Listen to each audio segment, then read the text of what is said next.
Morning, this is the House Appropriations Committee. It is Wednesday, 14th, 2026. It's 11:45, and we're going to have a brief presentation by our head of the Office of Legislative Counsel, Bryn Hare, and a member of the Joint Legislative Management Committee, Karen Dolan, with some information that needs to go. They're being proposed that we put this in the Budget Adjustment Act. So introduce yourselves, please, and take it away. Thank you. So Karen Dolan, representative from Essex Junction, and a member of the Joint Legislative Management Committee.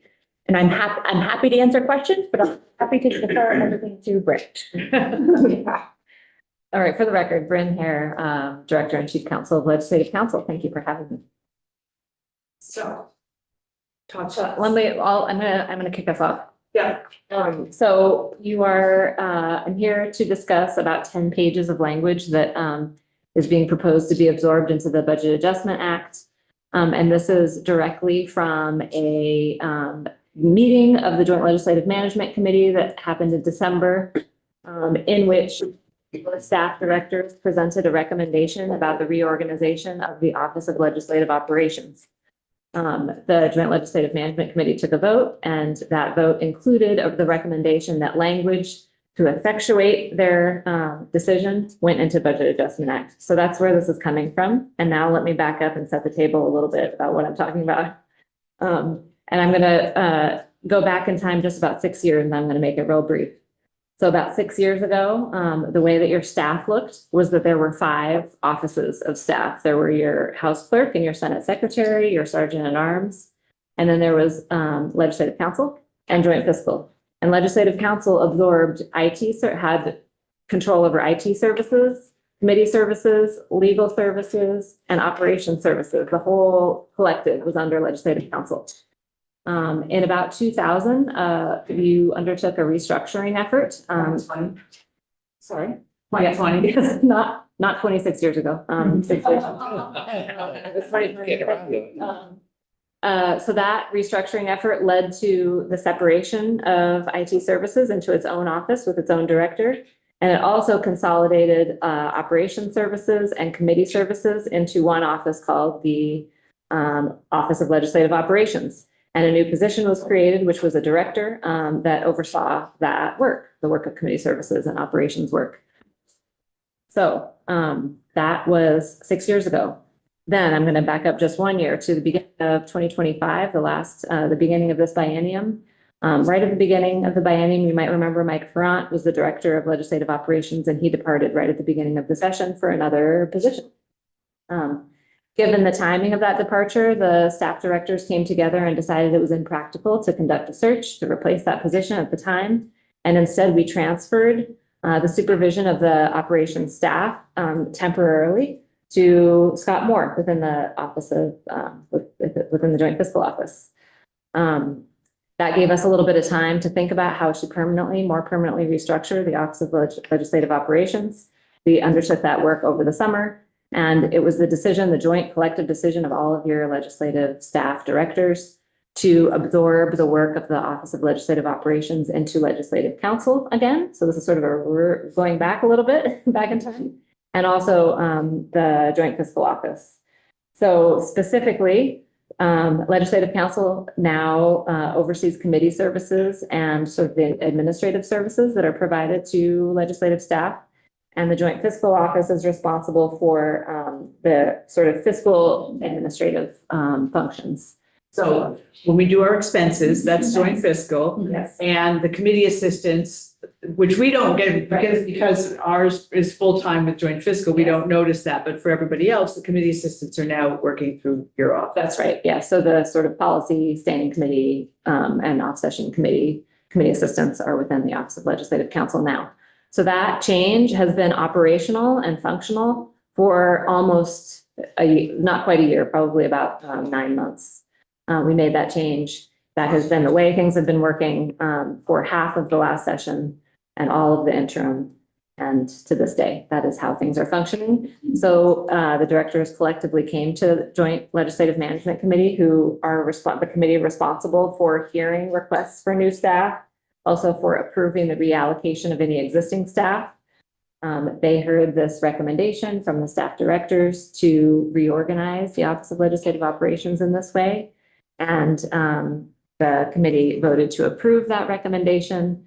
And they directed the staff directors to sort of effectuate that change within the statutes. There are a number of places in the statutes that refer to the Office of Legislative Operations and ask that it be included in the budget adjustment.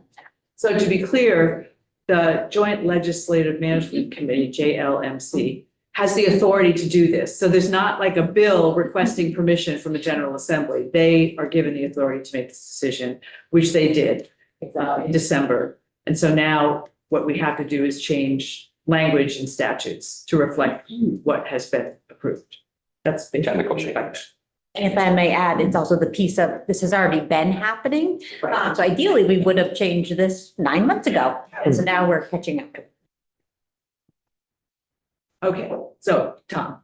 And just before you get into details, this sounds like a merger. When there are mergers, there's sometimes turf wars. And so I'm just curious to know throughout, and I know that this conversation going at least 6 years previous, there were turf wars. And so I'm just curious to know what the tone or the ability, sometimes people come and say, yes, we need to do this.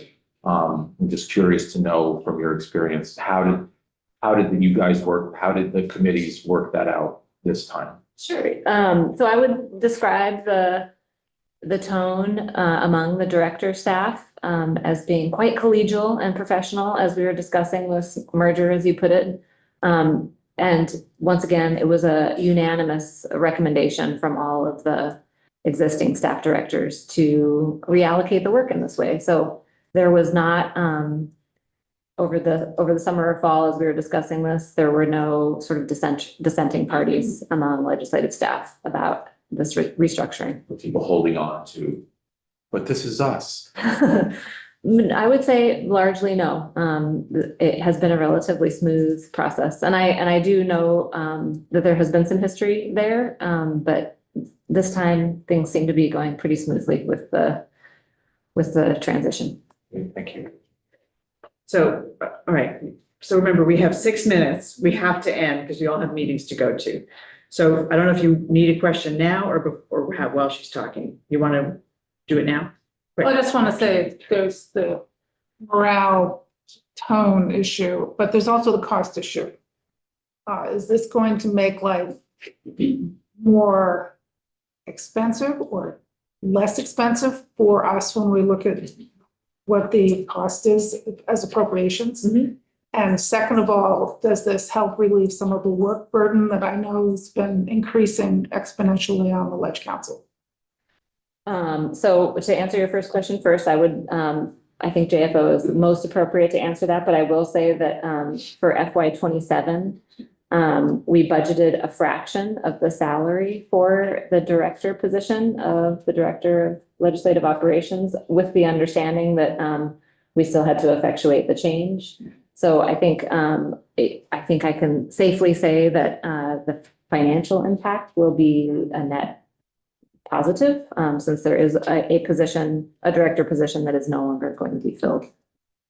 And with respect to your second question, I'm looking at the work burden of the Ledge Council, the lawyers and all the things. I mean, it seems like it's just almost out of control. They're just working all the time. It's just a very difficult thing to get the work done in a timely way sometimes, because we're just asking too much of them. Well- Legislators are asking too much of them. well, I will say that this year, this session, 2026 session, is the first time in quite a while that I think we've been fully staffed with all the attorney positions that we have the authorization for. We hired 2 additional attorney positions within the last couple of months. So we are fully staffed. So we're heading into the session in a really good position. So you're absolutely right. This, I would say, right now is a time of year that is heavy duty for Legislative Council. But I also feel confident that with our staffing, we're going to be able to meet the members' requests. Thank you. Just very quickly, obviously we had flexibility before, and we're able to solve problems, move things around with that flexibility.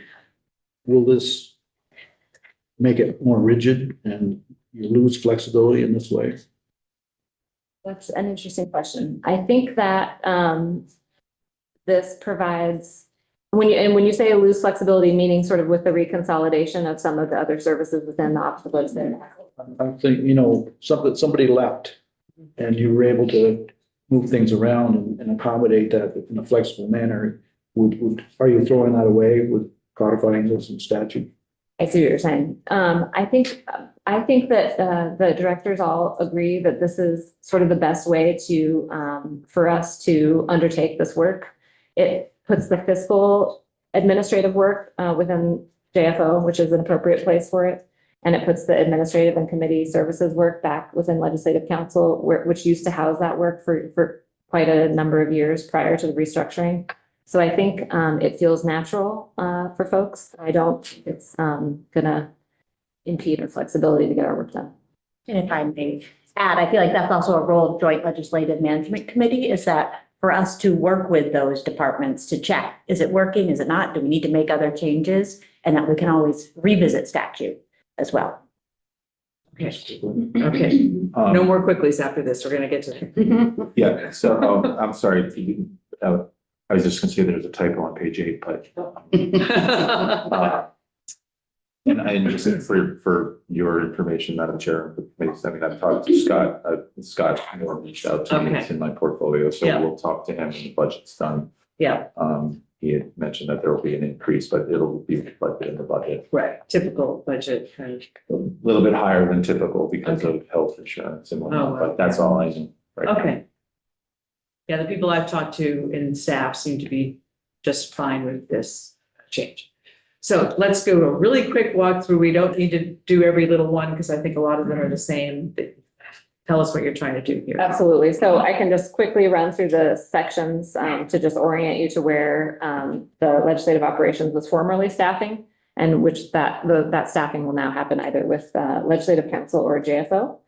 So the first one, the first section, creation of committee, this is the Joint Legislative Management Committee. So they are directed currently in statute to coordinate the operations of the work of the Office of Legislative Operations. So we're just getting rid of that because now that work is, as I discussed, being managed by Legislative Council and JFO.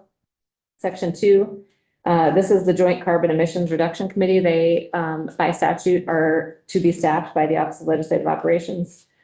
Struck the word professional. It is not clear what professional services means, but all of the services previously provided to this committee will be provided by the Office of Legislative Council. Section 3, Joint Information Technology Oversight Committee. Again, same thing, just striking the support from Office of Legislative Operations. Section 4, Legislative Advisory Committee on the State House. Same thing. Section 5, this is the Health Reform Oversight Committee. Same thing. Section 6, this is the Joint Justice Oversight Committee. Same thing there. Section 6, this is the Joint Public Pension Oversight Committee. Same thing there. Section 7 is the Commission on International Trade. Same thing there. Section 8 is the Legislative Committee on Administrative Rules. So LCAR was formerly, getting the support from the Office of Legislative Operations. Now we have the same folks, so continuity of service right there. So moving on to sections 9 and I think 10 and 11 also. Now we're in the title governing the judicial branch. So section 9 governs justices on the Supreme Court, their appointment, how vacancies are filled, the retention process, et cetera. So we are just removing Office of Legislative Operations from who receives those declarations from the justices that they are seeking the retention process.